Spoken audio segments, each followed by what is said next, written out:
अपंग असलेल्या मुलीची तिच्याच आई आणि आजीनं हत्या केल्याचा धक्कादायक प्रकार ठाण्यात घडलाय। या प्रकरणी मुलीच्या नातेवाईकांनी पोलिसांकडे तक्रार केली आहे। आई आणि अनोळखी महिला या मुलीचा मृतदेह घेऊन जातानाचा सीसीटीव्ही व्हायरल झालाय। या प्रकरणी नौपाडा पोलिसांनी गुन्हा दाखल केलाय। मुलीची आई, आजी आणि अनोळखी महिलेविरोधात पोलिसांनी गुन्हा दाखल केला असून अपंग मुलीला विषारी द्रव्य पाजून हत्या केल्याचा संशय नातेवाईकांनी व्यक्त केलाय। 17 वर्षाची मुलगी जन्मजात पूर्णतः अपंग होती। तिच्या अपंगत्वाला कंटाळून घरच्यांनीच हत्या केल्याचा संशय नातेवाईकांना आहे।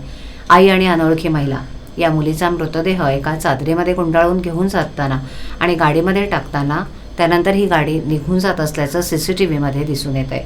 2 दिवसापूर्वी नालासोपाऱ्यामधूनही आईने मुलीची हत्या केल्याचा खळबळजनक प्रकार समोर आला होता। मुलगी कुमारी माता होणार असल्यानं इब्रतीच्या भीतीनं आईनं मुलीची हत्या केली। या हत्येमध्ये मुलीच्या लहान बहिणीनंही आईला मदत केल्याचं पोलीस तपासात समोर आलंय। मुलीची हत्या करून आईनं आत्महत्येचा बनाव केला होता, पण पोलीस तपासात महिलेचं बिंग फुटलं।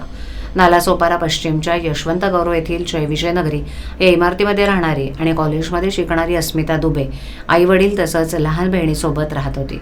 गुरुवारी तिच्या पोटात दुखायला लागलं आणि तिचा अचानक मृत्यू झाल्याची फिर्याद तिच्या आई ममता दुबे हिनं नालासोपारा पोलीस ठाण्यात दिली। आईच्या फिर्यादीवरून पोलिसांनी अकस्मात मृत्यूची नोंद केली। सुरुवातीला अस्मितानं जीवन संपवल्याचं तिच्या आईनं सांगितलं। 2 वेळेला 2 वेगवेगळी कारणं सांगितल्यानं पोलिसांना संशय आला।